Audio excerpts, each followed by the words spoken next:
Hi, good morning, everybody. We're just waking up. This is day 13. Hopefully, that's a good number. We're going to Boston, downtown Boston today, which will be exciting. We're not looking forward to the drive, but it'll be fun. We get to see Peter and Heather, and we're going to go on duck boat rides and have some lunch in a restaurant and maybe walk around and do a little bit of sightseeing, and I think it'll be fun. So stick with us. Make sure you share these videos because we need help going back to our home because we don't know what things to see. So if you can share the videos to everybody, and maybe people will tell us what they would like us to see across the United States, because we don't even have a route yet. So try to help us out and get us some routes, and maybe we'll see something really cool. We hope to.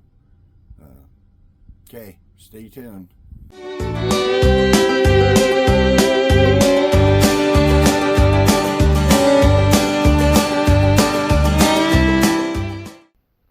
Take little Lily for a quick walk, and yeah. So sorry, don't mean to put it so close to the face. And we'll walk down to the pond. She likes that pond, so. And the pond's just right down there. It's not far. Okay, stay tuned. Okay, Lily's smelling all the squirrels and the chipmunks and the little critters running around, and we're here at the pond. Ew. Come on, don't go through there. Come on. Ah, girl. Come on, let's go to the pond. Let's go to the pond. It's peaceful right here anyway.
Okay, we're going back. Come on, Lily.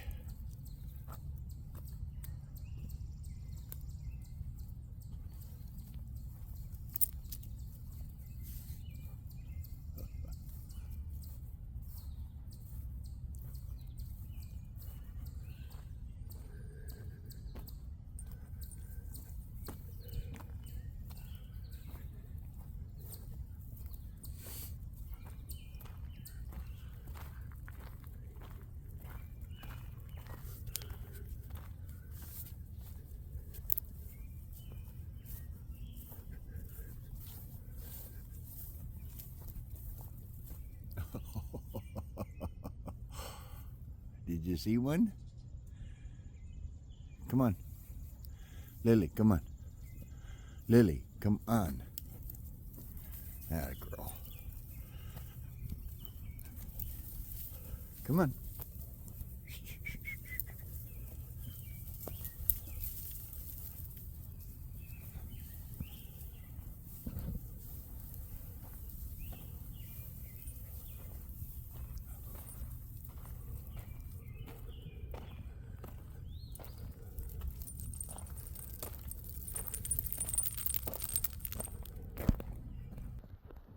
Okay, we're headed to Boston.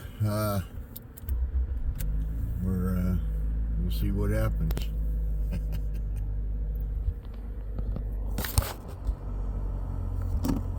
If Mom and I are headed to Boston, we'll see what happens. Follow us along.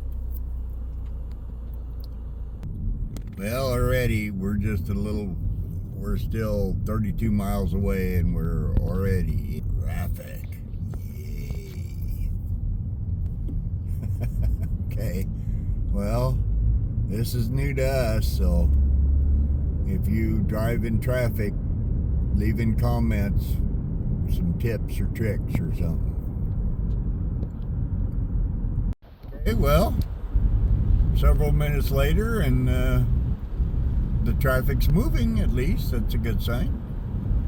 All right, stay tuned. We're back in big city mode. Traffic jamming, kinda. It's not a jam, I guess, if it's still moving, and it's still moving. So we're almost to the city. We got another 7 miles to go, and which means 26 minutes. Okay. All right, we'll let you know when we get in the city.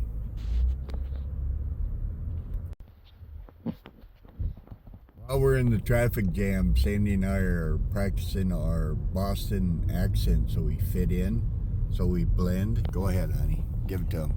I'm going to park my car at Star Market to buy a paper.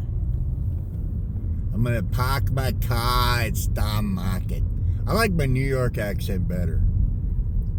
Hey, get out of the way. Can you see I'm driving? Yeah, I don't know. You guys be the judge. Leave a comment. See who does it better. Hey, we made it into Boston.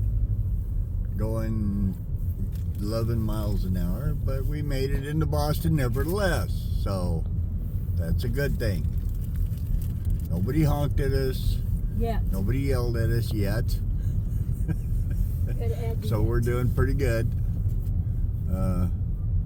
Yeah, we've still got another 13 minutes till we see Peter, but so we'll check back in. Oh, look at these tunnels. In a quarter mile, take exit 133 toward Prudential Center, Copley Square. Not really, but it's kind of cool.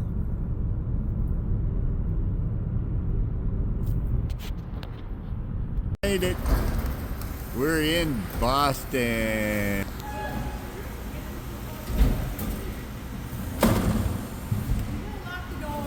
Cool. Here's one of Peter's buildings that he runs, so pretty cool.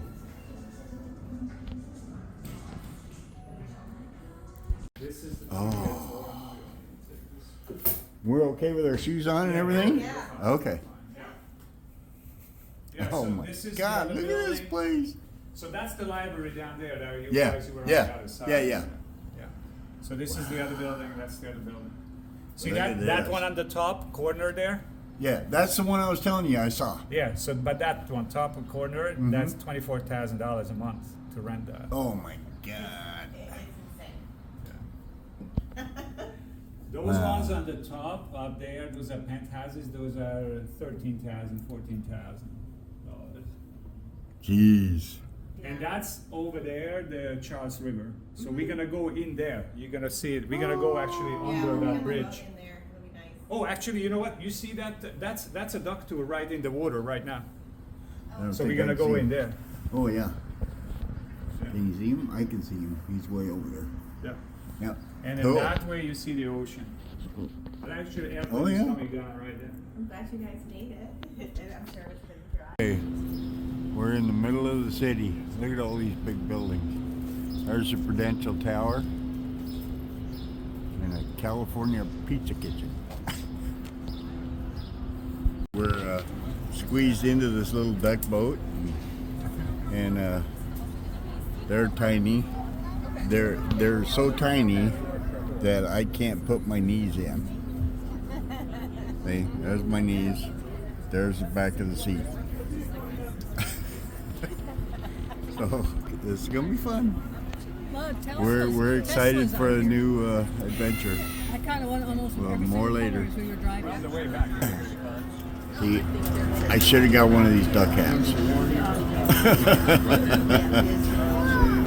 Okay, I so love all this right. guy. He gave Y'all's me a good? seat. We all's good?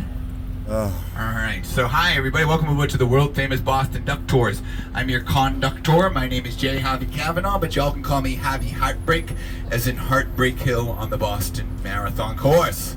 I'm a real Boston Marathon runner. Has anyone on board here ever run a marathon before? Right here. How many have you done?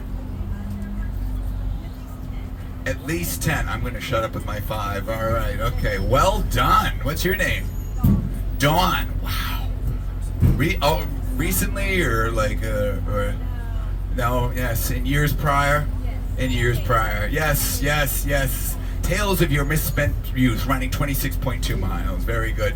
Well, let me introduce the man who's responsible for keeping our duck running. That's impressive. There. Let's give her a round of applause to Dawn, and the man who's responsible for keeping our duck running on the land and on the river. He's my friend. He's my colleague.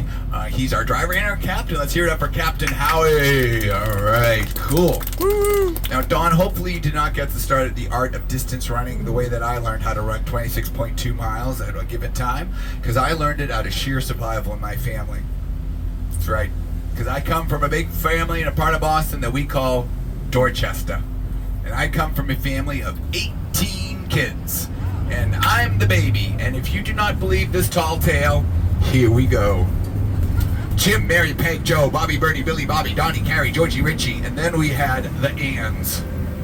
What are the Anns? We had a Catherine Ann, we had a Margaret Ann, we had a Ruth Ann, we had a Joe Ann.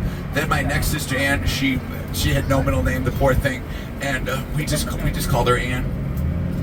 It got worse as we grew older. We called her things like my older brothers. I'm not saying that they would call her things like standalone Ann, Ann table for one. Not very nice. She got the mental. I got more of the physical attention. Think, growing up with my older brothers, think if professional wrestling and the History Channel decided to have a child together. Games like Salem Witch Trials Part 2, Boston Massacre, again. Fight or flight.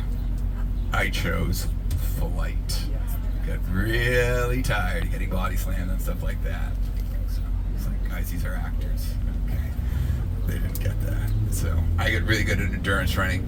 So 2014 ran my first marathon. 2016 I got to run the oldest continuously run marathon in the world, the Boston Marathon. We're heading to the finish line right now. Told all my older brothers and all my family and friends to come and cheer me on. Guess where they were, Dawn? Heartbreak Hill. Part of the course that goes uphill for 3 miles. I want to point out, I'm going to put a pause on the story. What you're looking at here on your left is a beautiful area. This is called the Christian Science Plaza, and it was designed by a very famous modern architect. His name is I.M. Pei. His work can be seen all throughout the world. The entrance to the Louvre, and also the John Fitzgerald Kennedy Library, which also is in Dorchester. So, So when I was running my first Boston Marathon, I was ready.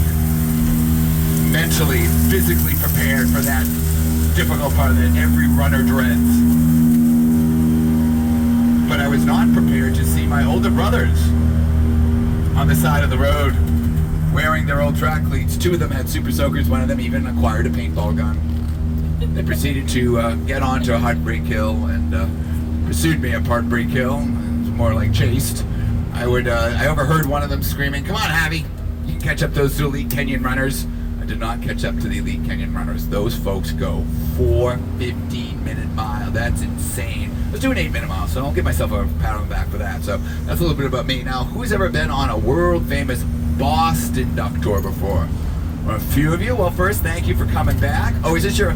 Oh, this is their first time. All right. What's your name, buddy? Caden. Caden, this is your first time on a Boston duck tour. That's awesome. So, Caden, on our world-famous Boston duck tours, we talk about the 3 F's. Freedom. That's right, kids. Go to the next intersection, take a left, or keep walking. When you see the ducks, you're there. Next street, take a left. City of First public, we talk about the U.S. Revolutionary War. Okay, people like Paul Revere, Sam Adams, John Hancock. Yes, the beer guy. No, we're not going to the brewery. You can go after the tour.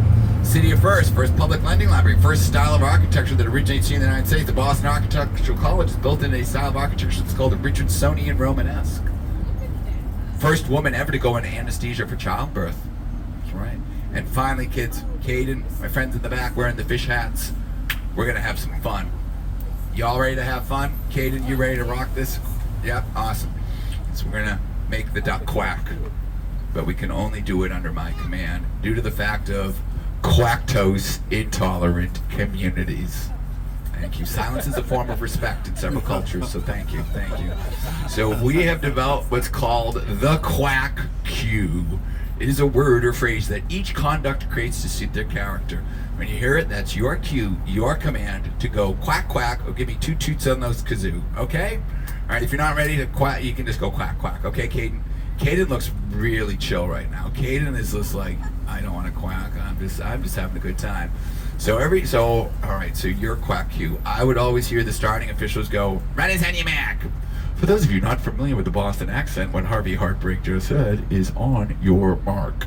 So when you hear me say the words "on your mark," that's your cue, your command to go quack, quack. Shall we do a test run?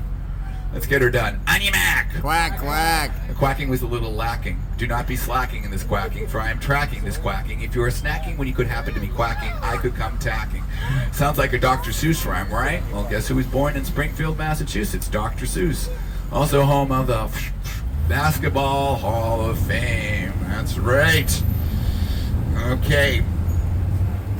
It's right on a Hereford, left on a Boylston. That is the directions to the finish line of the Boston Marathon. So we're on Boylston Street, so the Boston Marathon is run on the 3rd Monday in April. And if you're here on the 3rd Monday in April in this area, you can't hear yourself think because of the thousands of people creating the roar of the crowd, which you can hear 2 miles away from the finish line. Can everyone see this map? All right, I'm going to pass this around. This is a 3D printed map of what Boston used to look like. Boston is the city of made land, okay? Everything in the dark green or the green, that's the original land of Boston, which the Native Americans called Shaman. When we're talking about the history of the United States, my friends, you got to talk about 3 different groups of people. People who were here, Native Americans. People who came here, Europeans. And the people who were brought here, African Americans. You got to tie all 3 in together. Now, the Native Americans, the Massachusetts tribe. Massachusetts means those that live by the hill. What hill? Blue Hill. So if you're ever familiar with the Boston area, Blue Hill is in Milton, Massachusetts, which is down here. Okay? The Native Americans called this land Shaman, which means land of living water. And there is actually a natural spring, I don't know if it still exists, but it's over on like Water Street or Spring Lane, right near the old South Meeting House where the Boston Tea Party happened. The Native Americans were mainly using this area for fishing and for clamming for about 6,000 years before the Christian era. Then their fun and excitement is ruined by the Puritans. The Puritans leave England in 1629 with the Bible and a frown. They liked you if you're a Puritan. If you're not a Puritan, They weren't doing really well in this town, and we're actually going to talk a lot about their intolerance. You know, the Puritans were seeking religious freedom for themselves and themselves only. That's William Howard Taft. He was, from my understanding, a pretty conservative guy. So they're talking, but they renamed, and they were very like, they were like, oh, it's shaman sounds barbaric. We need to rename it much more English, more civilized. So they're like, what should we name it then? How about the place we left from? So Boston, Lincolnshire. So that's how Boston gets its name. That's how it is.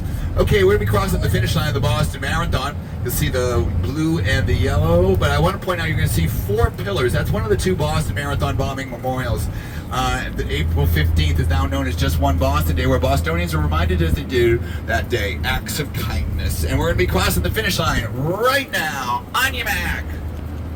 One more time. On your mark. Quack, quack. Where does the tour start and the marathon finish? On your right, this is the Boston Public Library. This is the central branch of the BPL, as we call it here in Boston. There's 2 buildings. There's the Johnson Building, which just passed, built in 1972, and then the McKim Building, built 1888 to 1895 by a New Yorker. His name is Charles Follen McKim. What you're looking on your left, this is the new Old South Church. This is built in 1875. Excuse me, this is where the congregation of the Old South Meeting House, this is where they moved over to in 1875. That's why we still have to say New Old South Church. So, okay. Over on your right, this is Copley Square, not Copley, Copley Square, named after the portrait artist John Singleton Copley. What's everyone doing? Oh, they're getting their yummy Chick-fil-A. Good. Over on your right, well, closed on Sundays, but not closed on Sundays, Trinity Church. Built 1872 to 1877 by an architect from New Orleans. His name is Henry Hobson Richardson, H.H. Richardson. The American Institute of Architects considers it a very important building because it's in the first style of architecture that originates here in the United States. That style of architecture is called Richardsonian Romanesque. Now this is when all the kids are like, now he's talking about architecture. That's right. When are we going into the water? When are we going into the water? Soon, my friends. Soon. Cool. All right. I'm so glad the city of Boston invested in bike lanes. Next block over, buddy. So, okay. Now, growing up in a big family, hand-me-downs are a way of life. Same thing holds true with buildings. Now, like, if for my older siblings, if any of you got any hand-me-downs, all right, hold on to them. Like, I got some really cool hand-me-downs. Oh, there's a statue. I want to point out that guy that you see, that's Phillips Brooks. He was the rector of the church during the time of the church's construction, and he also, he was a giant man. I'm not kidding, 6'4", 300 pounds, a big, booming voice. But he was a gentle giant. Hello, lady. I think Andre the Giant is there. He wrote the Christmas hymn, O Little Town of Bethlehem. Oh, little town. Okay, so going back to the hand-me-downs, like, I got some really cool hand-me-downs. Old concert t-shirts, like, when I would go, like, so, I mean, if you want to keep a t-shirt, or you want to keep, like, clothing, don't throw it in the dryer, like, wash it inside out. So, like, when I got all these, like, there was a young kid yesterday, I had a Guns N' Roses t-shirt. I'm like, I got a real one of those. So when these bands go back out on tour, like last summer, I went to go see Def Leppard, Motley Crue at Fenway Park. Yes, I had a Def Leppard t-shirt. Yes, it was my sister's. Yes, it's a crop top, but hey, it's really hot out and all that working out pays off, okay? So, same thing holds true with buildings. If you take care of them, it'll last forever. So, see over on your left, that building, I call that a hand-me-down building, because that building was originally built to be a museum. It was the Museum of Natural History. The Museum of Natural History is no more. It's now the Museum of Science. And what's inside the Museum of Science, my friends? Science! But since we took such good care of the building, we can use it again. It's now our furniture store. It's now it's been rebranded. It's now RH. So where else can you buy? So you can go here in Boston, you can check out a beautiful old historic building. We're looking at a $14,000 roof dining room set. Now the church that you see next to it, that's over on Newbury Street, that's the Church of the Covenant. That's the tallest church in Boston. It is made out of the official rock of Massachusetts. It's called pudding stone. Pudding stone was used by geologists to show that the continents split apart. They found this type of rock over in Morocco and in Massachusetts as well. Okay, let's see. A BMW with their park anywhere lights on. Shocking. Never seen that before. That's all right. Who likes jewelry that comes in little blue boxes? Okay, all right, ladies. All right, so 2 of you raised your hand. I'll get you something from Tiffany's. Oh, Tiffany. Tonight, meet me at this church. The Arlington Street Church. Got 16 Tiffany stained glass windows. Sometimes they do tours of the windows. So I'll arrange for you to get a tour of the windows. That's right. See, I'm like, I got you something from Tiffany's. Got you a tour. It's going to last you forever. Cool. Not going to lose it. As my father would say, it's not about working harder, Javi. It's about working smarter. For those of you not familiar with the Boston accent, when Mr. Heartbreak would tell his children, it's not about working harder, it's about working smarter. Brought to you by the Boston Duck Tours Bostonian English translation. Now available in all 28 of our ducks. Now we also see that it is Pride Month here in the United States, and that church was a historic first for the LGBTQ community. That's the first church in the United States to hold a legally recognized same-sex ceremony in a church. That happened 20 years ago. So more recent first. Now over on your left, this is where we'd find the swan boats. That's right. They've been paddling that lagoon since 1877. This is the Boston Public Garden. It is a botanical garden. It's not a park, it's a botanical garden. And this all came about, it's run by the Paget family. Okay, the Paget family, they were attending in 1877 a Wagner opera called Lohengrin. Has anyone ever heard the music of Lohengrin? Yes, you have. Dun, dun, dun, dun, dun, dun, dun, dun. The Wedding March. Apparently, this opera is longer than the like the Return of the Kings, the extended edition, by Peter Jackson. So you can imagine Mr. and Mrs. Paget like, get us out of here, get us out of here. And then at the one of the last scenes, the 2 main characters are brought across the stage in a giant swan. Mr. and Mrs. Paget must have been like, ka-ching, we can do this here in Boston. So that's how it all come about. I can guarantee everybody on board this duck can outrun a swan boat because they go at 2 miles per hour. The paddle boats, my friends. Over on your right, now there's a burial ground. There's a portrait painter by the name of Gilbert Stewart. His most famous work can be found on the U.S. $1 bill. Portrait of George Washington.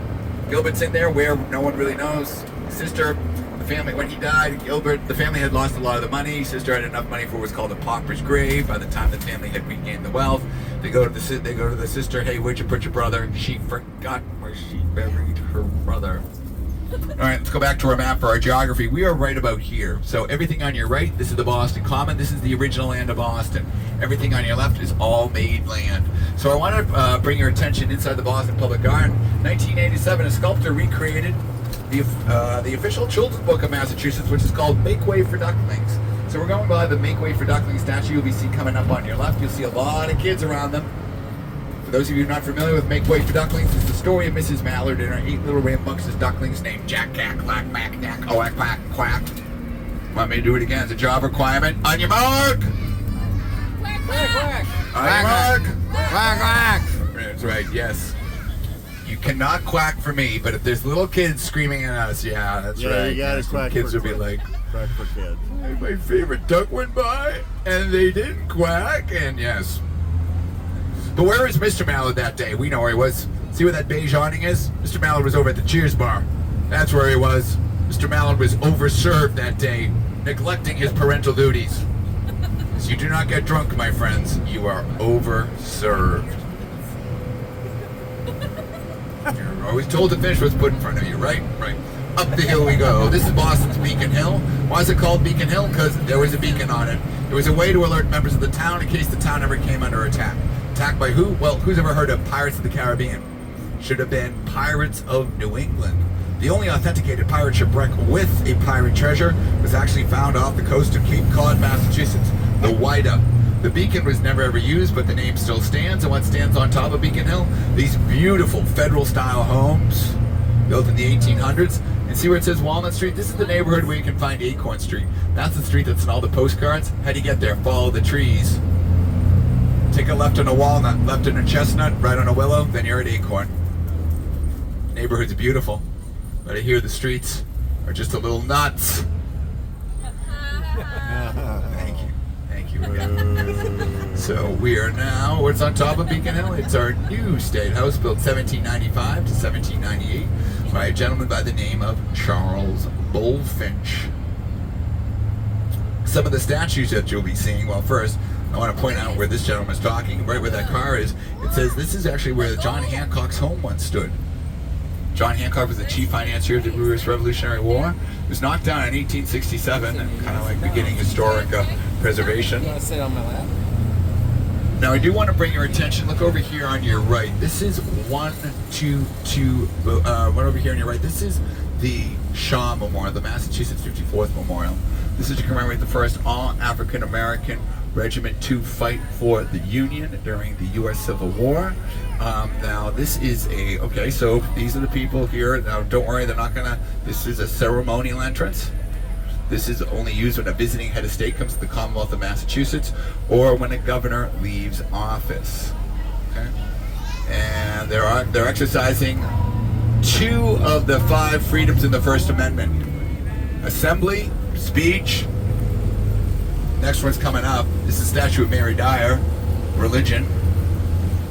Freedom of the press and freedom to petition the government. There's 5 freedoms in the First Amendment. So now the Quakers were allowed to practice their religion in Puritan Boston. If they did, they could be banished. If they came back, they could be executed. Mary Dyer was one of those Quaker martyrs. And going back to our state constitution written by John Adams in 1780, he remembered hearing the stories about the Puritans' intolerance. That's why in our state constitutions, freedom of speech and religion are incorporated.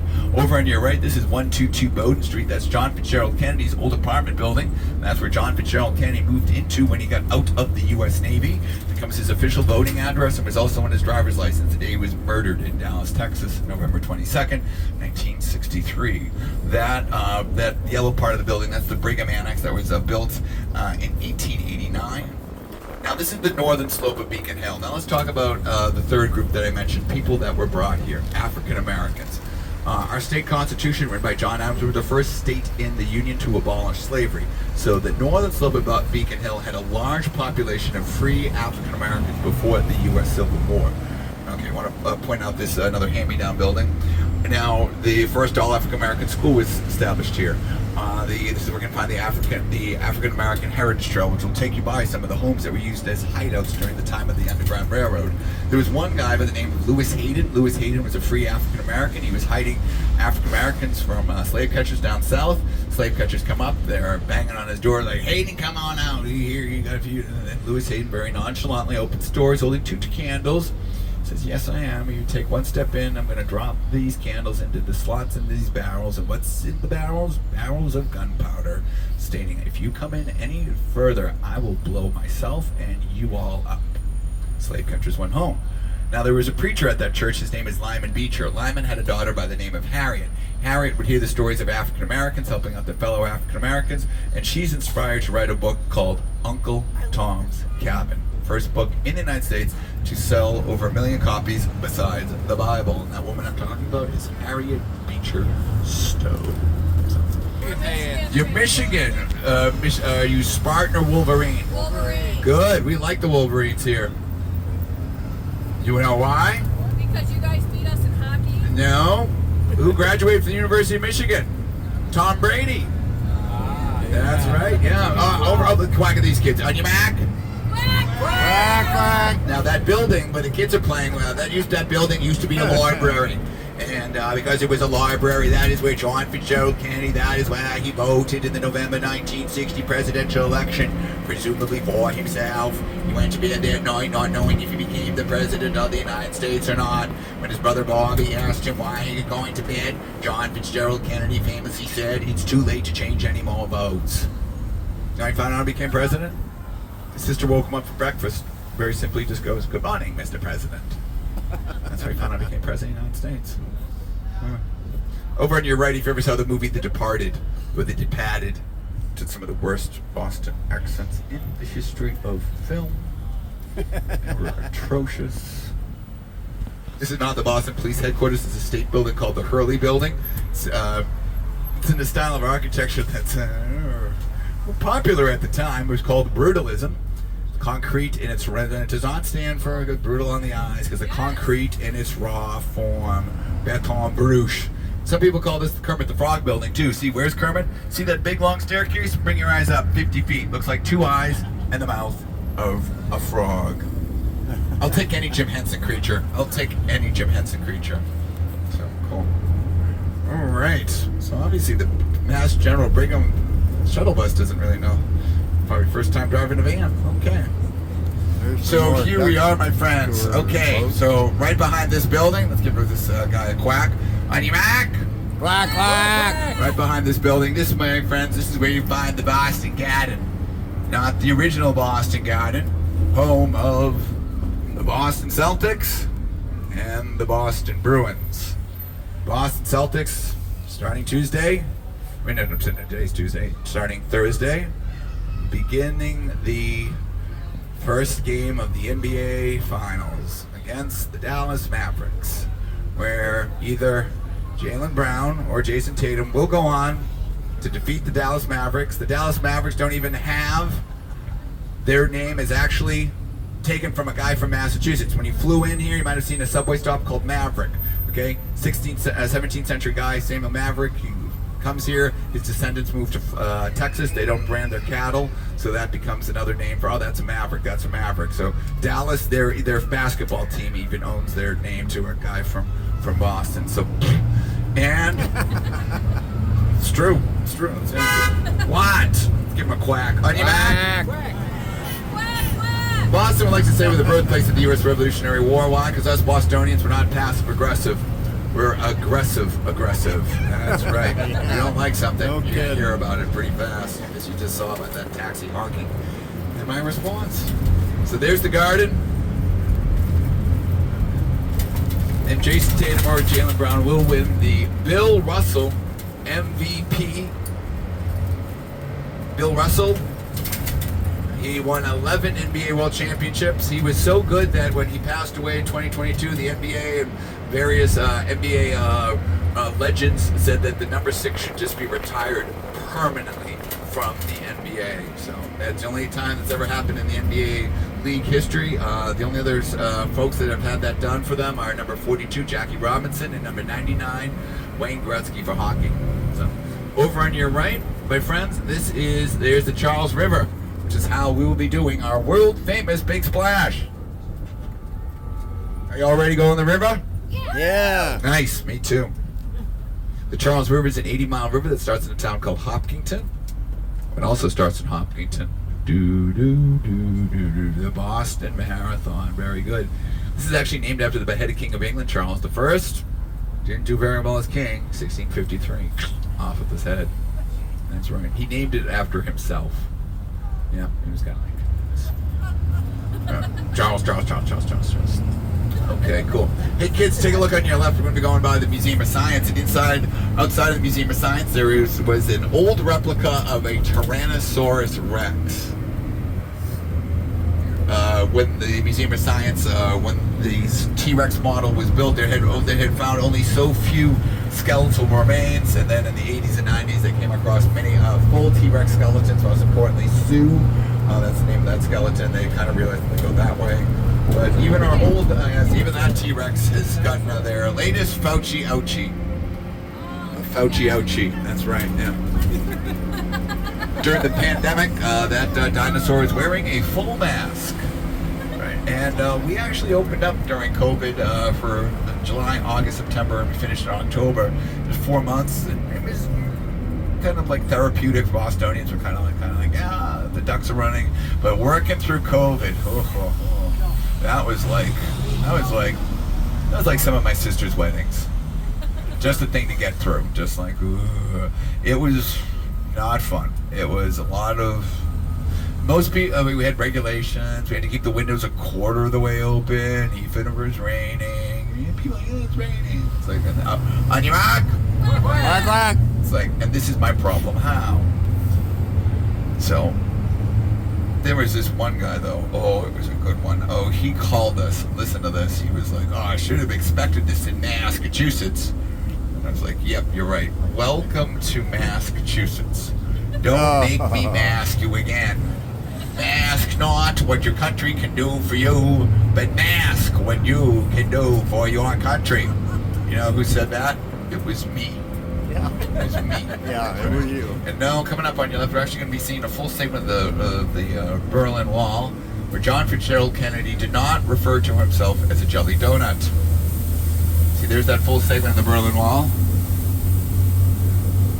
See a little graffiti? Yep, there it is. Now, why is there a full segment of the Berlin Mall here in Cambridge, Massachusetts? Well, all these buildings that we're going by, this is the North American headquarters of a Swedish language and immersion company called EF. And their motto is breaking down barriers, breaking down walls through education. And the founder, his name was a guy by the name of Bertrand Hurt. And Mr. Hurt would tell his employees, the fastest way you can break down a wall between different groups of people, learn another language, travel the world, immerse yourself in another culture, and wow, you're gonna find out we got more in common than we do differences. On your mark. Over on your right, this is the Lynch Family Skate Park. This is considered to be one of the best designed public skate parks in the United States. My father used to love to bring the grandkids here. Why? Free. Free. If it's free, it's for me, Hammy. Yeah. Okay, now that other bridge that you see, that's the very magnificent bridge, that is the Leonard P. Zakum Bunker Hill Memorial Bridge. That is the widest cable stay bridge in the United States. It is named after the former head of the New England Anti-Defamation League, Leonard P. Zakum. He died in the late 1990s, but they wanted to honor his legacy of building bridges between different communities, so they named the bridge after him. Okay, we're about to go on the river. Are y'all ready to go on the river? Yeah. Okay, couple quick things before we go into this little safety recap. In the unlikely event of an emergency, children's life preservers. Here, red tabs. How do you get them? Pull down on the tabs. Do not do that unless instructed. We got a yellow tab. Okay, those are for people over 90 pounds. We got a life ring here. We also got a life ring in the back. We got a fire extinguisher right by my feet. Another fire extinguisher in the back. And the fastest way out over the dock is through the windows. Roof comes up. Yes, I did.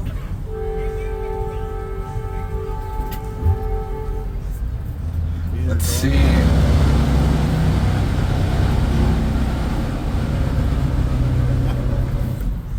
That's why. It's a very... Okay. All right. So we're going to back up. Okay. So what we're doing is we're getting our ducks in a row. But a bunch. So, okay. So I'm going to tell Alex that they are okay to come up. Correct, Captain? All right. Hey, Alex. This is Dottie. You are clear to come up once any get is clear. Are you ready, Emerson? We're going to water. Okay. That's cool. Oh, I'm loving it. I don't hear Cool. you quacking So- though. Seriously. Yeah, there's the train. And that's the purple line. Better known as the commuter rail. So, okay, so Kate, where are you all visiting from? Atlanta. Well, my friend's from Atlanta. Okay, so you're going to see a building that, if you've ever been to Buckhead, the King and Queen building, we call it the R2D2 building. Same architect that designed that over in Britain. Okay? How about you folks? Where are y'all visiting from? North Carolina. I like the 2004. Yes, very good. They're blending in. Very good. How about you folks? Pennsylvania. Very good. How about you ladies? You live from Lake Tahoe, yeah. New Hampshire, right over the border. Okay, for those of you not familiar, Boston is very egocentric, so, we got Captain Tony right here in our VIP concierge. Let's give him a quack. On your mark! Quack, quack!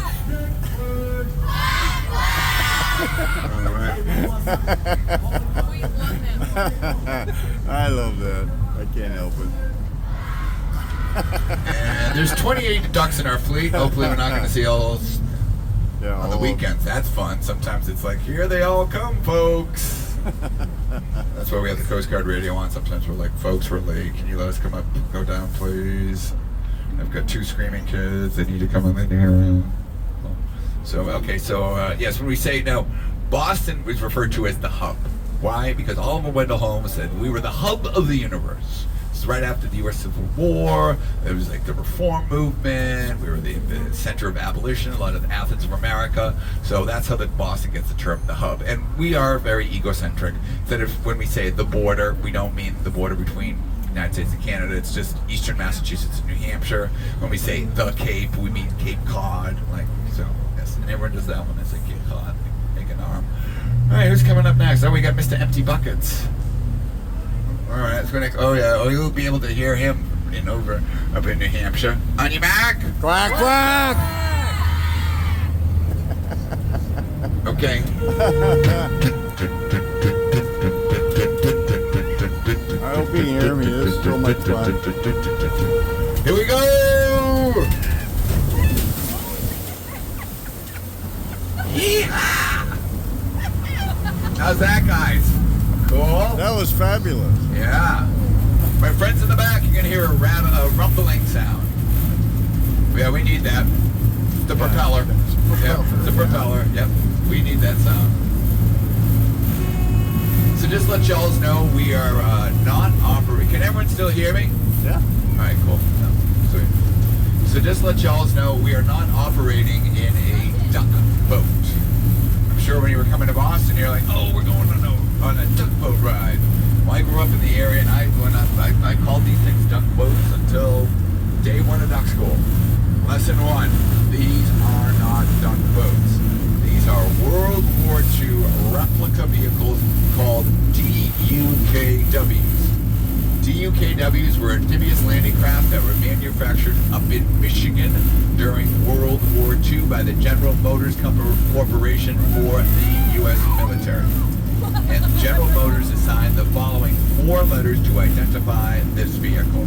The D is from the word design year 1942. This was the 4th year that General Motors was building military equipment for the military. So 4th letter of the alphabet is D. That's design year 1942. U comes from the word utility. Just like sport utility vehicle, same thing. The letter K, if you ever see the letter K, it's like kind of pointing. That was the letter to use to identify vehicles with front-wheel drive. And the letter W, making a W, was kind of identify vehicles that had dual rear axles. So the servicemen and women, instead of calling these things DUKWs, and since they also floated, started to call these things ducks for short. So that's how they get their name. So, and most of these, the original ones, hats off to you ladies, manufactured by women. And according to our chief mechanic, that's why they lasted so long, because women knew how to build things to last. And he would know he worked on them for 29 years. He just retired, but when you come to work in the duck tour, no one really retires. They're still involved, actually the guy, the chief mechanic, he was awarded by an organization, by the National Transportation Safety Board, a national honor for all the safety features that he installed on our Boston duck tours, like the retractable roofs, or kind of gives you the idea how much we pride ourselves in safety. Now we're going underneath. This is the old Charles River Lock and Dam. Now that clanking sound, that's a normal sound, and that's an active drawbridge. That's the Craigie drawbridge. So these were retired from the U.S. military service in the 1960s.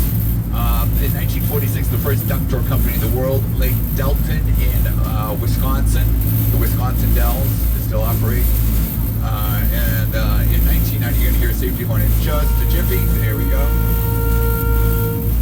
So in 1992, our founder, by the name of Andy Wilson, he was like in his late 30s, was working as an investment banker. He's having that moment in life. It's like, is my only thing in life to make rich people richer? So he kind of like takes a break, checks out, goes down, and what do you do when you have those moments? You go down to Graceland, you see Elvis. Anybody else or a relative there, but the next morning he wakes up and across the street from his hotel is a company that does duck tours. So thank you, sir. Then he contacts the company. He's like, we could do this here in Boston. There's a part that we're heading to right now, and that's how our company starts. 1994. Today, with 4 ducks back then. Today we're in our 30th season with 28 ducks. And although we are in a pink duck, all of our ducks are replicas. And although we are in a pink duck, all of our ducks are green technology, biodiesel. Yeah. Hey, buddy, want to come up and do something really cool? Yeah, yes, I saw it. Yes, okay. So this is my friend from So Mom, maybe we can come up. Why don't you come walk right up here? We're gonna put you. Why don't you climb up here, buddy? And you are gonna steer us for a little bit. Yep, climb on up there, buddy. Put your hands on the steering wheel. And Mom, I can take that camera. And all right, yep. Jaden, look right here. Right here. Look right here at the Rock of Gibraltar. All right. Awesome. Yep. Look one more time. You did so well, buddy. All right. Guess what I got? I got something for your college resume here. And I drove a duck sticker. Okay. You want to come on down here, buddy? All right. Let's get the Ohio contingency. All right. Come on down. All right. Watch your step, buddy. And here you go. There you go. All right. Huey, Dewey, and Louie. Come on down. That's what I'm going to call it. Huey, Dewey, and Louie. We're sticking with the duck. We're sticking with the duck theme. All right, climb up here, buddy. Fun. Yep, go right up there. All right. Yep. Yes. He's doing fine. There we go. No, we're not. Yep, there you go. Hi, buddy. What's your name? Emerson. All right. Okay. All right. Yep. He's doing it. Don't worry. So over there, those are our buildings. Hold on. Those are your buildings? Yeah, front of the National Center, you see the brand buildings. Okay, I'm gonna hold on to this. Oh my God. All right, buddy, why don't you hop on down? Wow. Come on down, buddy. Yep, watch your step. Watch your step. Yep, there you go. Yep, very good. All right. Number one, what's your name? Sawyer. Yes, you're in Boston right now. It's not Sawyer. It's Saya. Was that fun? All right. It's Sawyer. Look right here. Was that fun? All right. Yeah. Boston so far? Yeah. Cool. Awesome. Very good. All right. There we go, Sawyer. All right. Son, you look like me with my older brothers, right? Yeah. It's just like covered in scars and welts. Yes. All right. Right up here, buddy. Is he like the rubber child? It's like, yeah. It's just like, yeah. Yep. All right. Look right here, buddy. Son. Yep. There we go. All right, you're the 6-year-old, correct? All right, son, here you go, buddy. Hop on down. Yep, that guy said, like, yeah, he's jumping down already. Yep, all right. You're welcome. Let's hear it, friends from Ohio. Hey. Okay, I see some other, yes. Do you want to do this? Would you ladies like to come up and do this? I'm seeing this look of, no, please, don't. Now, any other younglings, would you like to do this? No. I heard that eye roll. Okay. Now we're going to open the floor, the duck up to anyone. Big kids. Anyone celebrating a birthday. Come on down, Mom. All right, yep. The Toledo Mudhens. Is that a minor league team? Is that I'm just trying to, it's double A. Okay, very good. This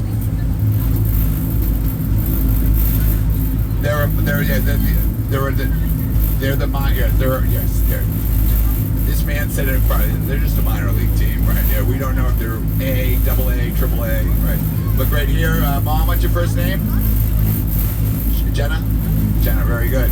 All right, sir. Have you been to Kauai? That's where they make. That's where there's velociraptors. Kauai. That's right. That's where they filmed Jurassic Park. All right, very good. Yes, you do feel very important. Yes, there you go. You can add that to your LinkedIn profile. Very good. Anybody else? Okay, now we got, I want to drive, but I can't get out of this seat, so. Okay, very good. Hi, Mom, what's your name? I really would like to drive it, but I can't get out of the seat. We're not going to talk about how in March 28th is now a holiday here in Boston. Yep, I heard, yeah. Dad knows what I'm talking about. Don't worry. You had that game. I had Game 6, 1986. All right. Yep, that guy is, yes. All right, yes. Let's give him a quack right here. On your mark. Quack, quack. All right. I got sunblock for you, buddy. All right. There you go. All right, yep. Yeah, that's right. Yep. Now this bridge that we're going underneath, this is the Henry Wadsworth Longfellow Bridge, named after the poet Henry Wadsworth Longfellow. He's the gentleman that wrote the Midnight Ride of Paul Revere. And this bridge is also designed to look like two Viking ships, because when this bridge was built in 1910, They thought the first Europeans to cross the Atlantic Ocean were not the Nina, the Pinta, the Santa Maria, but were Vikings. And you know what? They've actually found Viking settlements way up in Canada.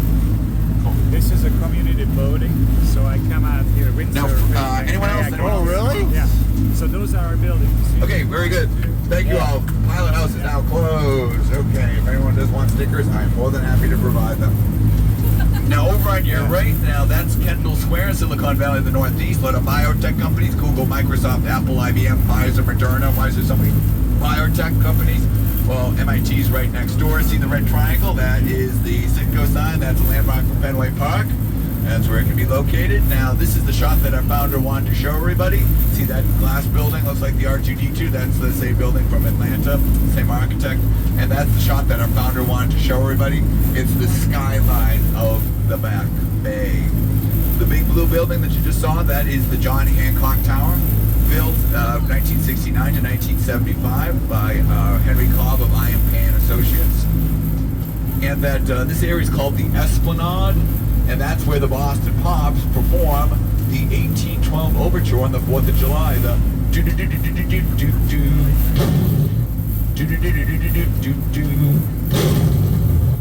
yeah, that's right. What's that? That's real cannon fire. No, they're not using live ammunition. That would be cool. But what doesn't spell USA than Tchaikovsky celebrating the Russian victory army over Napoleon during the Napoleonic Wars. Putin had nothing to do with it. It's a guy by the name of Arthur Fiedler.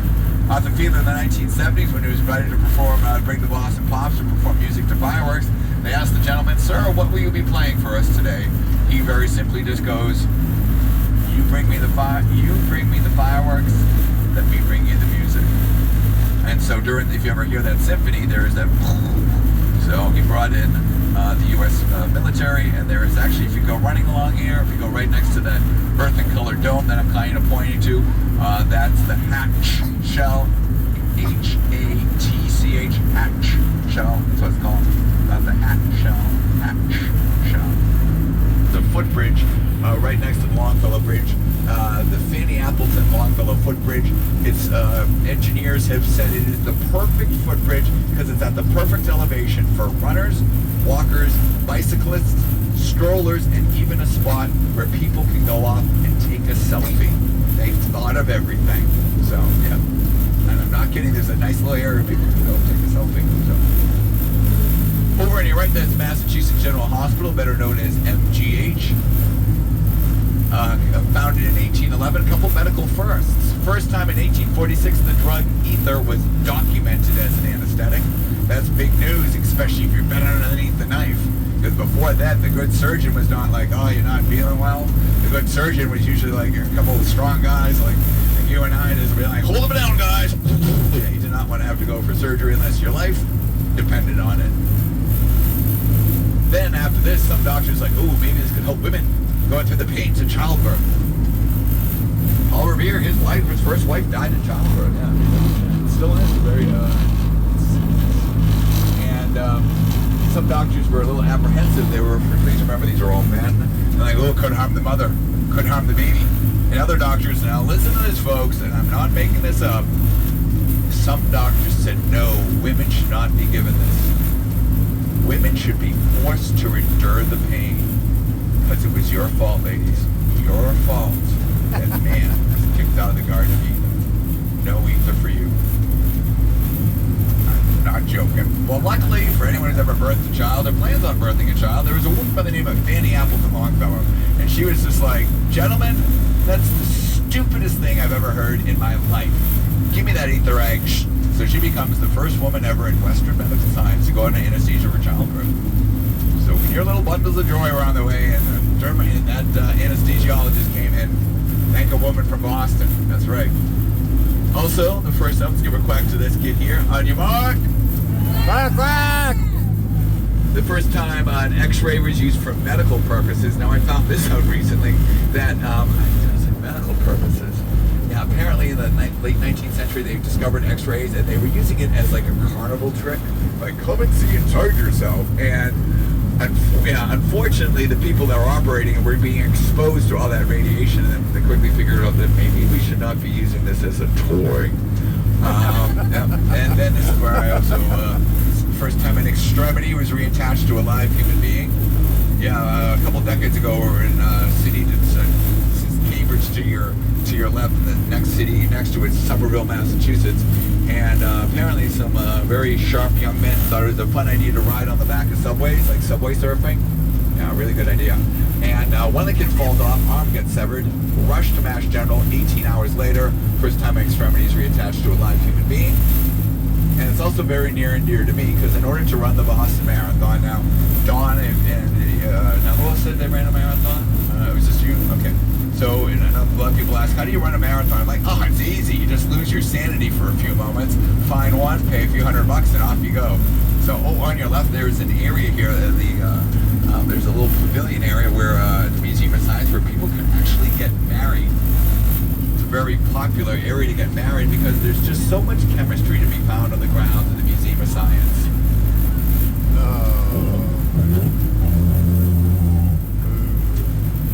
The Boston Marathon's a little bit harder to get a bib because it's a qualifying marathon. And if you know any person that is very serious in the sport, they're always like, I'm looking for my BQ, my Boston qualifying time. So did I ever get a Boston qualifying time? No. I got close in 2015. Then in 2016, you know what they did? They upped the time. And I was like, yeah, exactly. I'm like, this is not going to happen. Look on your left. Ducks, ducks, ducks, ducks, ducks. Let's give her a quack. On your mark. Quack, quack. That's right. Yep. Oh, you're going to hear a God. safety horn in just a This second. guy is hilarious. I love him. So what I did instead was I did something a little bit more gratifying. I became a charity runner for Run for MGH. So my medallions at home, each one's worth about $9,000 each, because that's how much money I raised every year for the Massachusetts General Hospital Pediatric Cancer and Oncology Research Team. That's right, that's what my black toenails do. Help kids battling cancer. This year, the Boston Marathon, I volunteer every year now. This year's Boston Marathon, they shattered all the fundraising records. $70 million was raised. So that's why so many people. Oh my God, some duckies. Oh, do we have baby?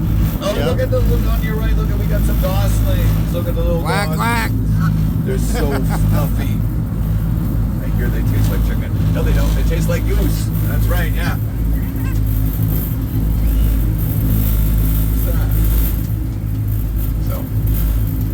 And oh yeah, we get some more goslings here on your left. Actually, we do so much work with the environment. We get to name the goslings each year. You know what we name them?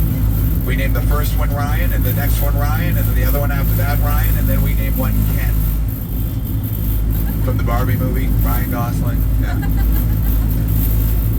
And actually, y'all are raising money right now by coming on a duck tour, because in 2005, our CEO created Quack Quack Give Back. Now, how we came the world famous Boston Duck Tours? Now, sir, I know. All right, you're gonna hear about the New England Patriots. You're gonna hear about Tom Brady. Now, this is what I would do when I was a Red Sox fan back in the 80s. Just put your head in between your knees, okay, and just take a couple deep breaths. All right, focus on a happy thought, okay? All right. Yeah, for me it was Game 6, 1986. For you it was. Yeah. We'll talk about that later. When I was younger, when I was like the kids from Ohio's age, you couldn't give away New England Patriots tickets. They stunk. Then in 2001, our star quarterback Drew Bledsoe gets injured. And guess who comes to the rescue? Tom Brady, 6'4", 180 pounds, from the University of Michigan. And he, so just to kind of give you some, like I'm 6'4", I'm 195 pounds. Okay, hey, imagine you're a quarterback now. Everyone's just like, we're doomed.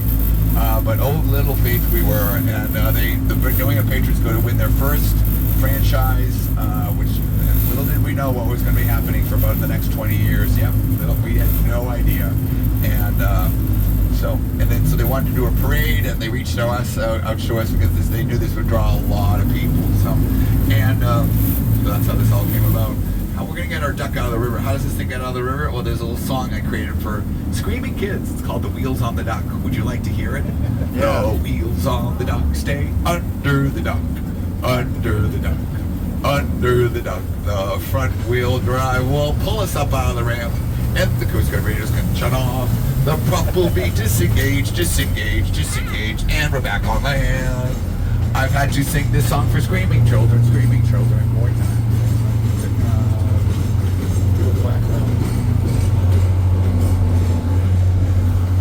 So, going back to, so in 2005, our CEO created Quack Quack Give Back. And so when folks are buying the duck tour tickets or duck tour stuff, they might ask, would you like to round up? And if you did, thank you. We know our tickets are not cheap.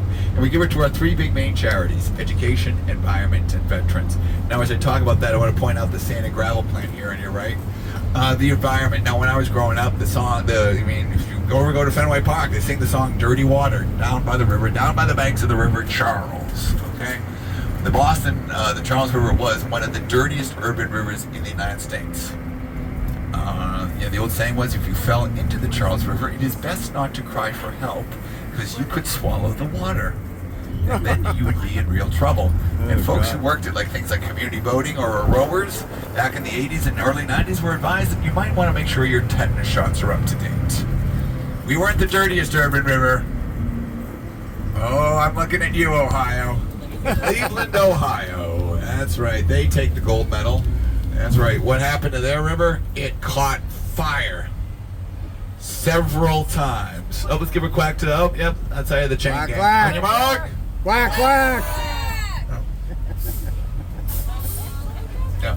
It caught fire numerous times. Now, I'm not a scientist, but I know something that shouldn't be catching on fire, and that's water. Yeah. And yes.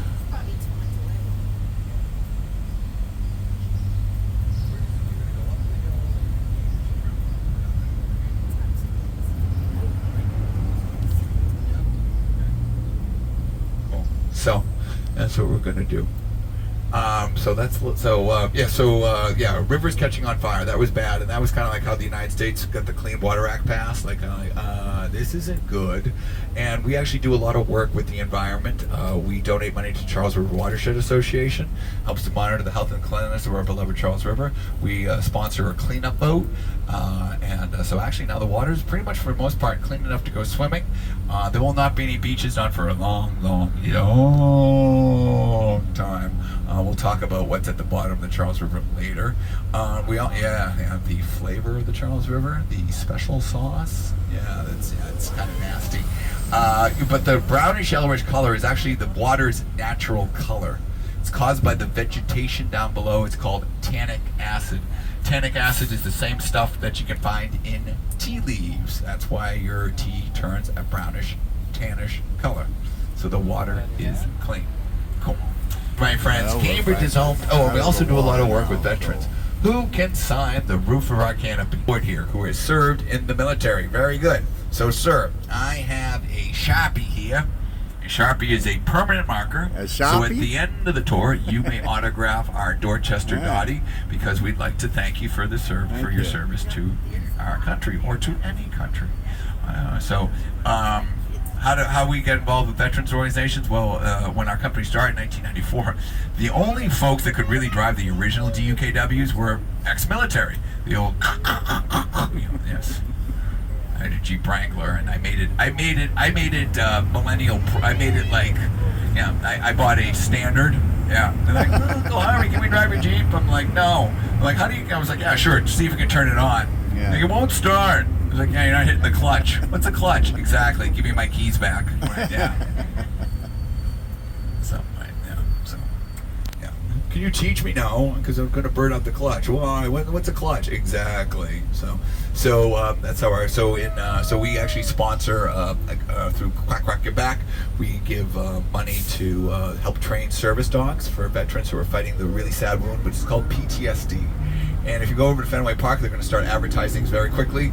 It's the Run to Home Base. The Home Base Foundation helps our veterans that are fighting the most difficult wound of them all, PTSD. Last year, the Run to Home Base raised $3 million for veterans that are fighting this awful affliction. So that's what we do here at the Boston Duck Tours. Okay, so, all right, so, Dad, what's your first name? Andre. Okay, Andre.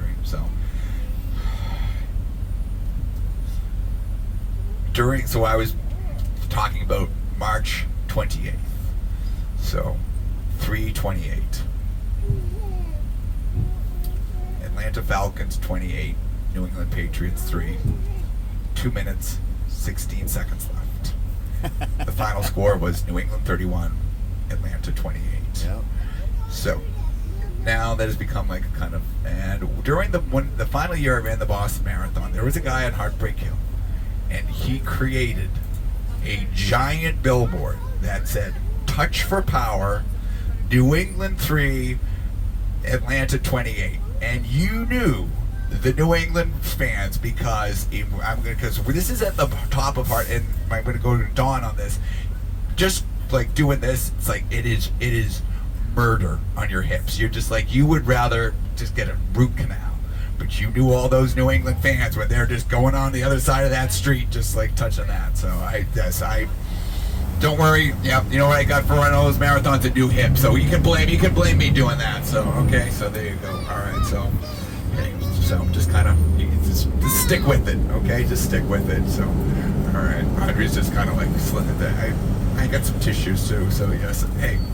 All right, so all right, it's just a game. It's just a game. It's just a game. Even though you probably threw things and said words I will not repeat on this tour. All right, cool, because I like my job. All right, here we are in Cambridge. Now, Cambridge is home to the first university here in the United States, and that university is called Harvard. Okay, it was originally just called the college. Why? Because it was the only one. It was a school for Native American men and European men. Sorry, ladies, unless you had forward-thinking parents like Abigail Adams, you were stuck home doing the laundry. That's just the green line. Okay, this is the subway line. The green line is green because it goes under the parks. Boston had the first subway system in the United States. New York had the first subway. It was a demonstration subway. That's why it had to say subway system. So if you're in Boston, you hear someone says, "Oh, Boston had the first subway." New York had the first subway system. The green line are the parks. The red line, red because it goes to Harvard. Blue line, blue because it goes under the water. And any locals here? No. The orange. The ongoing joke last year, 2 years ago, was the orange line's orange because it caught fire. It did catch fire last year, and it was shut down for a month. No one got hurt, fortunately. No one got hurt. And they're actually doing a play about this because there was a very famous story. It was in August. It was hot. It was like one of those soupy 95-degree days, and it's across the Mystic Bridge, which is about a mile away. And a woman, she just dove in, swam to shore. Folks are like, "You're all right? You're all right?" Yep. They're like, "Oh, your laptop." And she's like, "Keep it." She just walked away. Probably like, so there's like, so yep. See, it was just like, she was DONE with like, my commute almost killed me. So that's a little story about. So that's why our the orange line's orange because the original color of the streetcar was yellow, and it really didn't work well with the logo. So they're like, "Oh, we have red, we have green, so it's orange." So that's how it all came about. So Harvard was renamed Harvard in 1638 when a guy by the name of John Harvard. Now look on your left. See that pointy thingy that looks like the Washington Monument on your left? You're gonna see it. You're gonna see it on your left. That's Charlestown, Massachusetts, which is part of Boston. Okay, it was annexed in the 19th century by Boston, and so that pointy thingy, that's the Battle of Bunker Hill Monument, which is not on Bunker Hill. Yes. Thank you. Yes, welcome to Boston. Okay, crash course in U.S. Revolutionary War history. What grades are you all in right here? And where are you folks visiting from? California. What part of California? Bakersfield? Okay, welcome, my friends from Bakersfield. So, all right. So after the Battle of Lexington and Concord, the first major battle of the U.S. Revolutionary War, okay, the colonists, they're starting to form an army out in Lexington. I mean, not Lexington, after in Cambridge. This is after the Battle of Lexington and Concord. So thousands of volunteers from places like Connecticut, Rhode Island, New Hampshire. Maine was part of Massachusetts at the time.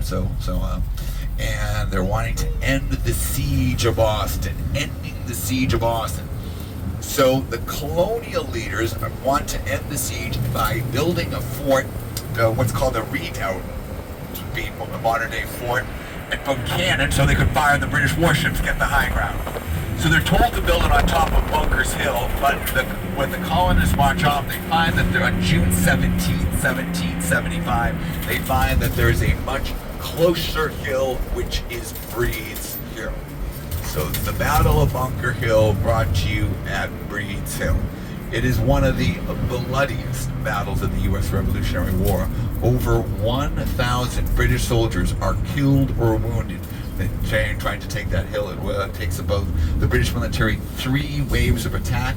The colonists only lose about 300 to 400 of their soldiers. So that's why there's a monument to what would technically be a colonial loss. The monument was erected on the 50th anniversary of that battle. The Marquis de Lafayette was visiting, and he actually took soil from Breed's Hill because he wanted to be buried in soil from both the United States and from France. So he took an entire barrel. So if everyone know anyone from France, it'd be like, I guess the Marquis de Lafayette is buried in soil from Boston, Massachusetts. Yes. On your Mac. Quack, quack. And you just thought we make people quack for a living. Good job. Okay. Somebody honking in this? Time for Death by Molasses. The Great Molasses Flood of Boston. Coming up on your left, we're going to be seeing, so let's kind of go to our, we're going to go right here. So, okay, we are here, over the north end of Boston. That's Boston's Little Italy. That's where all those pastry shops are. Mike's, Modern, and Bova's. They're all low-fat and sugar-free. Go where all the locals go, Mike's. Or you could go where all the tourists go, Mike's, or you could go to where all the locals go, Bova's, which is at the corner of Prince and Salem Street, for those of you who'd like to kind of jot that down. Why do locals prefer that? Because they keep the ovens open 24 hours a day. They also serve really good pizzas and calzones. Look at Boeing today. I mean, and I'm not making a joke about this. Like the people last year went to go see the Titanic. When you cut corners in safety, you put people's lives in risk. And the people that went there, they teach us in Suffolk law that this is the first time a group of people came together and filed a class action lawsuit for shoddy work, for dangerous work practices. They were worried about $1 million. Alexander Graham Bell's laboratory stood where the JFK Federal Building stands today. So that's where the very first phone call in the history of the world happened in 1875. Do you know what that phone call was? Junior car's insurance is about to expire? No. Watson, come in here. I need you. Take a look on your right. You're going to see our giant tea kettle that's left over from the 19th century that's been preserved by the Starbucks Corporation. Over on your left, you're going to see down that street, Court Street, you'll see a red brick building. That's the old State House. That is where the Boston Massacre occurred on March 5th, 1770, where a group of very not well-behaved Bostonians are taunting a group of British soldiers. One of the soldiers gets hit with a snowball. The soldier accidentally fires off his musket. 5 Bostonians are killed.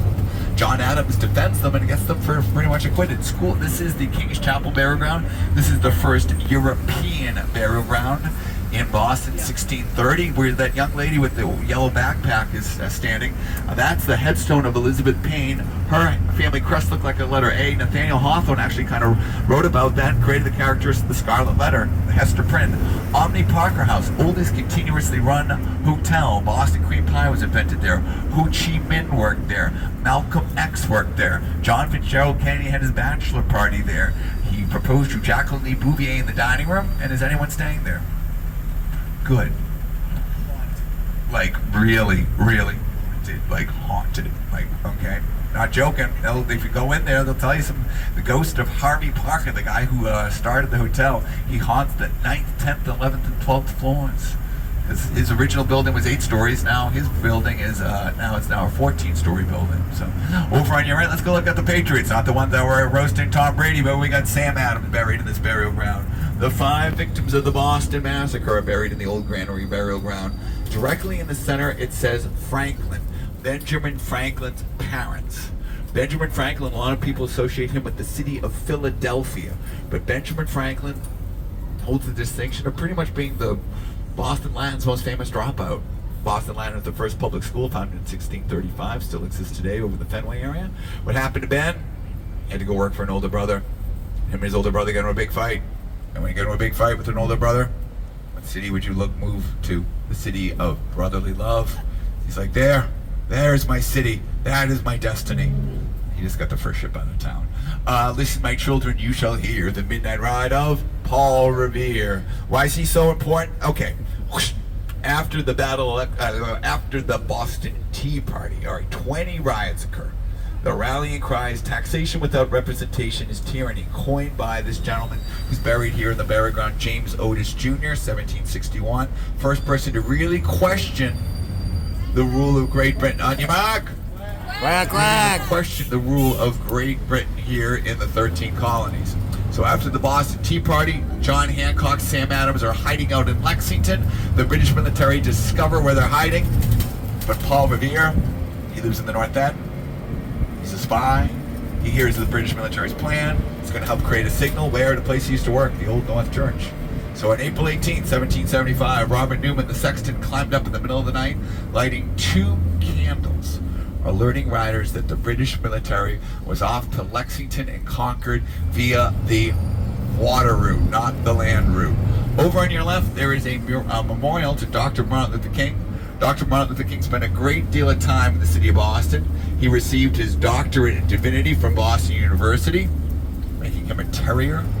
And also while studying here in Boston, he meets a young lady, a singer from the Boston Conservatory. Her name was Coretta Scott now, and they got married, and that's Coretta Scott King. So that is called The Embrace. It's actually based off of a photo of when Dr. King found out that he was to receive the 1964 Nobel Peace Prize. Him and his wife kind of locked arms like that, and it's in the shape of a heart. I know some folks have made some stupid comments about it, but you know who likes it? His granddaughter. So that's the end of that discussion.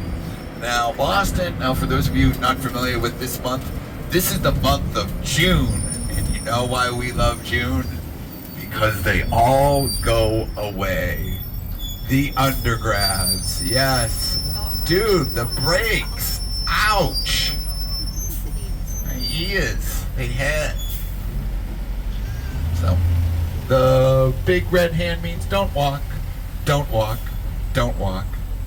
The big red hand means don't walk. That's right, Jaden. The song I learned on Sesame Street, I have to sing to grown adults in Boston. No, hold on. I gotta put the cans on and the noise canceling things, so where the younglings who can't hear a 26,000-pound diesel engine honking at them, they go, oh. And you know what I'm gonna do? Yes. If I don't retire from here, I'm going to become a physical therapist. You know what I'm going to do? I'm going to teach people how to fix their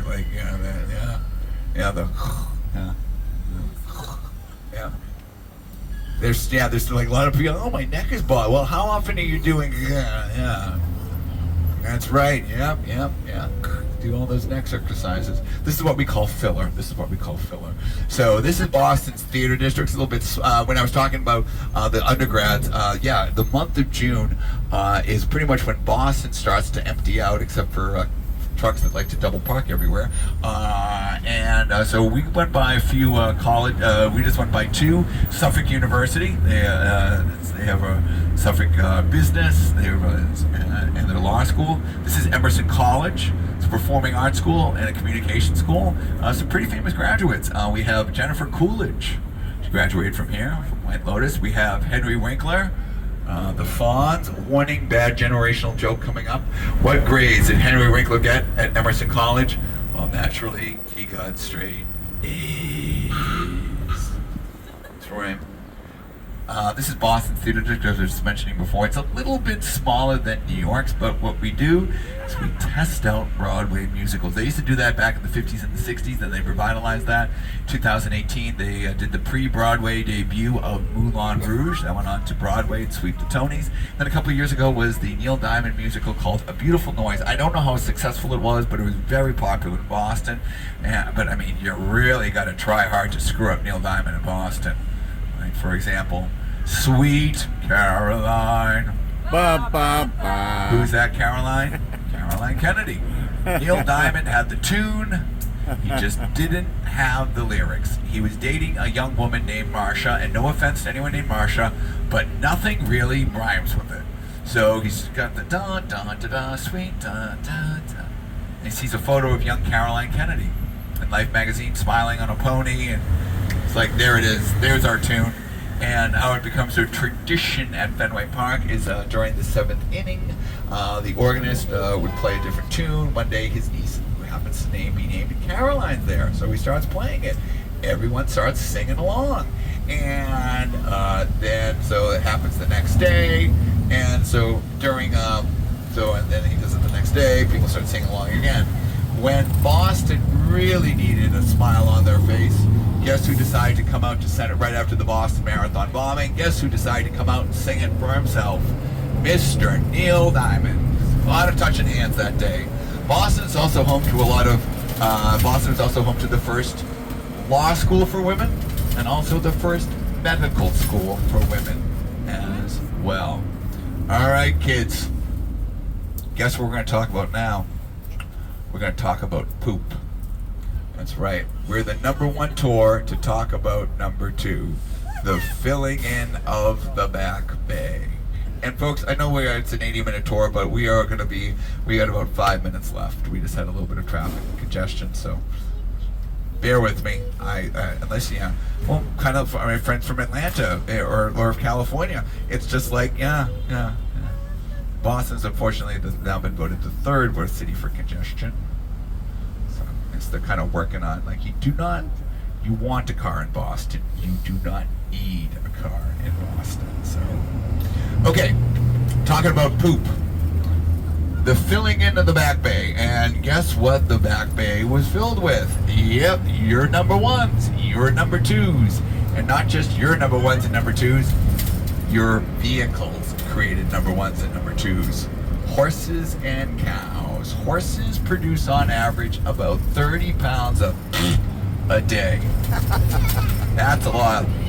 And so day after day, week after week, month after month, year after year. And then someone got the bright idea, let's dam the mouth of the Charles River to create some mill power. So now the water is now stagnant. And back then, doctors believed that bad smells brought in disease, and kind of what it did. And so what they wanted to do is get rid of the poopy smell and create more land so the rich people could stay in town.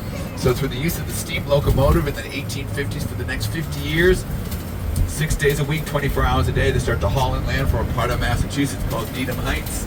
Needham Heights is now just Needham. Just watch out to get this scooter guy right here. This is where the streets of the Back Bay all go alphabetical east to west. Hey folks, look over right here on your left. I'm looking into somewhere, maybe I don't see them when they have a lunch, but somewhere in this building, there's an emu. Somewhere in there. I've been looking for months. It says in the commercials, it's the corporate headquarters of Liberty Mutual. Oh my God. Liberty. Yes. You had to reach for that one. There's just a cutout emu. So, need you look. So this is where the streets of the Back Bay go alphabetical east to west. They go Arlington, Berkeley, Clarendon, Dartmouth, Exeter, Fairfield, Gloucester, Hereford, Ipswich, Jersey, then finally K for Kilmarnock, or technically Kenmore Square. If you want me to do it without a Boston accent, that would require me to focus very, very intently. It's not Gloucester. Gloucester. It's Gloucester. Gloucester. Yeah. Exeter. Dartmouth. Yeah. Okay, now we're going to be going by Copley Square one more time. It's not Copley, it's Copley Square. And when they were digging the foundation of that, remember that big blue building we saw, the John Hancock Tower? Well, they were building it on this mainland, and when they were digging the foundation very, very deep down, gotta remember, like if you go digging in the sand at low tide, what happens to the hole in the sand? The sand starts to fall in, very unstable ground. Same thing. And so in the early 1970s, the foundation of Trinity Church that started to sink into the ground.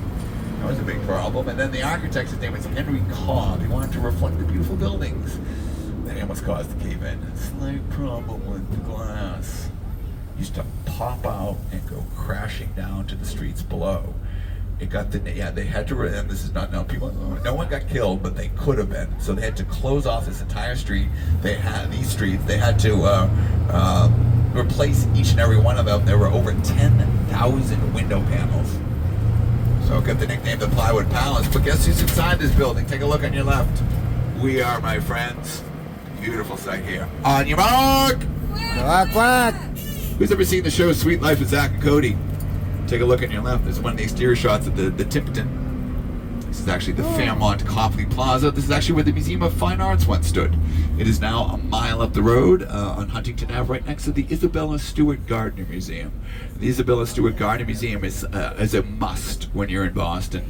Isabella Stewart, she was a very interesting woman. Her life itself is worth a tour on her own. Hey, and she creates this beautiful can we Venetian walk to palace that? out in the Fenway area. How far is that? She turns it into a museum, and she tells all the. it looks fun. She makes this infamous will that if anything is to be moved or touched, all the stuff is to be sent to the Louvre, sold at auction, and money given to Harvard. So, March 18, 1990, two guys dressed up as Boston police officers break into the museum, tie up the two security guards, and make off with $500 billion worth of artwork, and the stuff's yet to be found.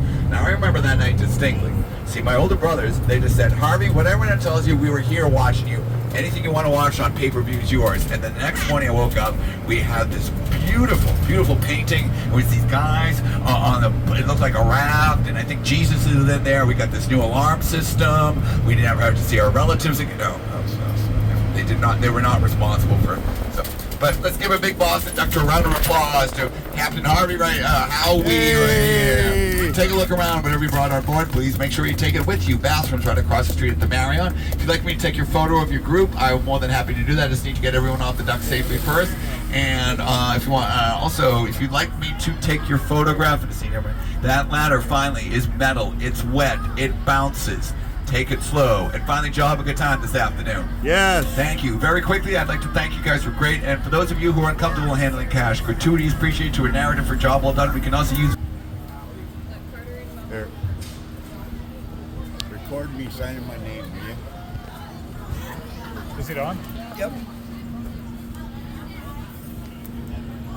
So I'm gonna sit down over there. It'll take me a second.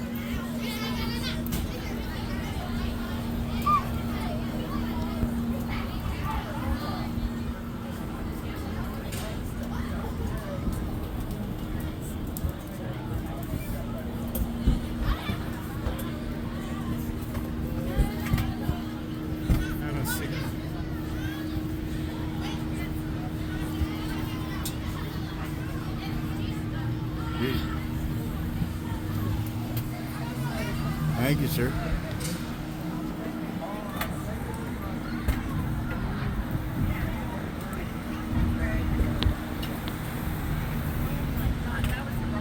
Oh, thank you. You're gonna get a survey. Let them know.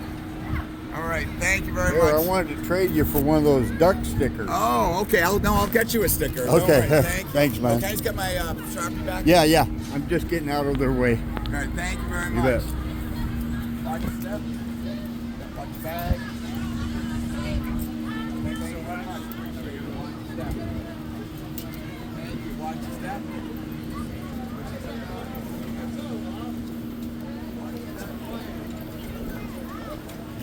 Watch your step. All right. Well, thought that was the coolest thing ever. Yeah, it is good. So, Yeah, it's you guys are going to get to watch 80 minutes of Duck Tour. All right, now I guess we're gonna go lunch somewhere. Yeah. These are hats. Hang on. Wait, Peter. Okay. Should leave in the comments whether I'd look good in one of those or not. How much are they? Flappy hat, $14.99. $15, really? Seriously? Can I have 15 bucks, honey? You can buy whatever you That's really not a bad price on a hat. What they got for baseball caps, though? These are 15. Less than that. Ah.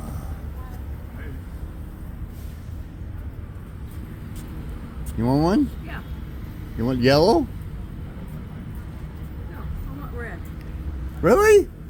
Which one? Red? Yeah. I don't know if it's the same size. Is it one size? It's one size. I'll make it. Okay. I guess we're buying hats. What do you? What? I'm getting yellow. Well, I know we're gonna pay for them. Well, yeah, I'm gonna walk over here and pay for them, but you can take it over Oh there. my God. All right, we're eating lunch in this beautiful restaurant here. I'll try to give you a view.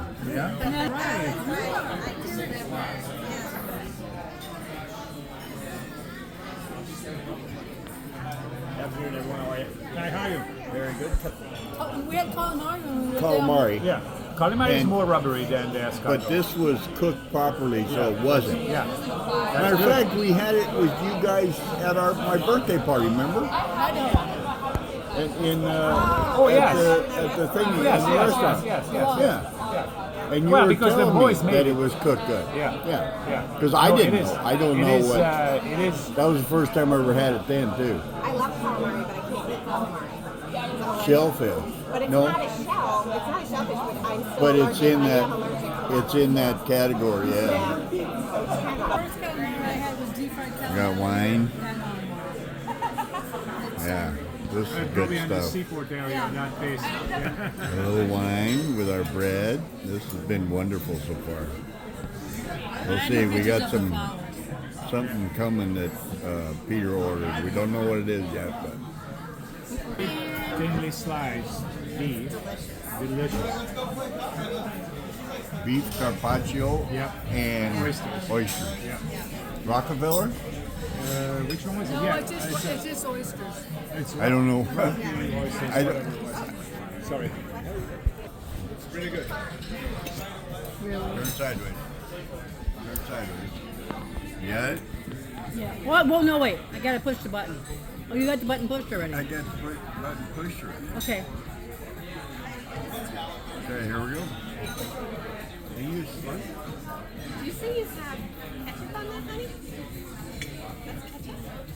Well, how was it? Is it like a cocktail sauce? Yeah. I'm gonna try it with what's that? It's like a cocktail sauce. I'm gonna try that next, the cocktail sauce. I'm gonna try one more. And that's horseradish. Yeah. Put a little on there. Make sure it's loose. It is. And then cheers. There we go. The buttons aren't going down. The number isn't. It's good now.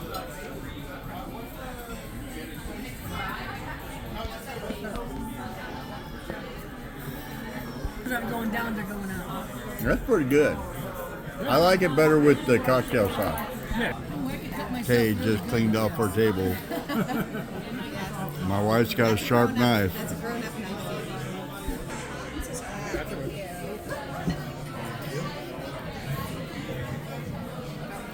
Oh, jeez.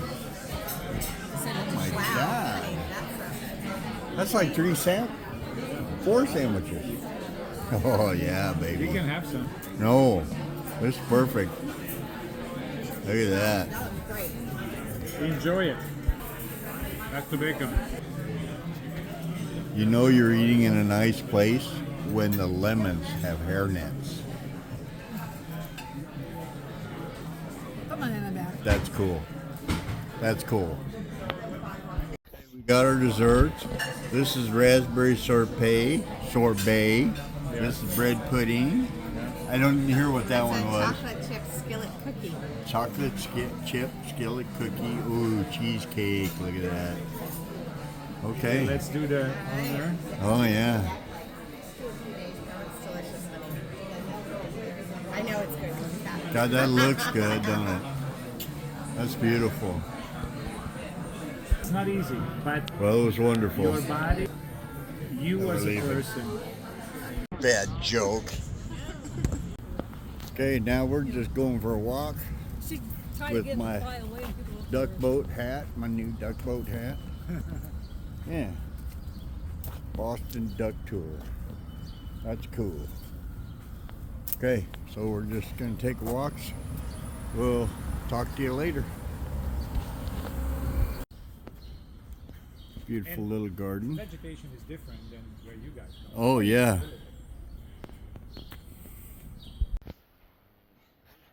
Boston, 1630. It's beautiful. Wow. Hey, we got done with our walk. We're sitting in Peter and Heather's house, and we're just relaxing for a few minutes, and we're gonna head home. Slowly but surely, I think is the case, because traffic is not real great right now. Okay, we're driving, so we're actually stuck in traffic right now, so I'll let you know. Well, we made it to the campsite. We're taking Lily for pie. That was a frog. I saw it this time. Okay, after all these days, I finally figured out what was scaring her. Frog. I thought that's what it was. So now we know. Okay. All right. See you when I get dinner done. All right, there's our dinner.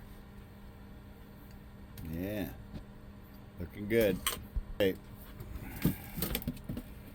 That's about all we have for today. Make sure you follow us along and hit that bell notification so you can hear when the next one is. And we'll see you tomorrow.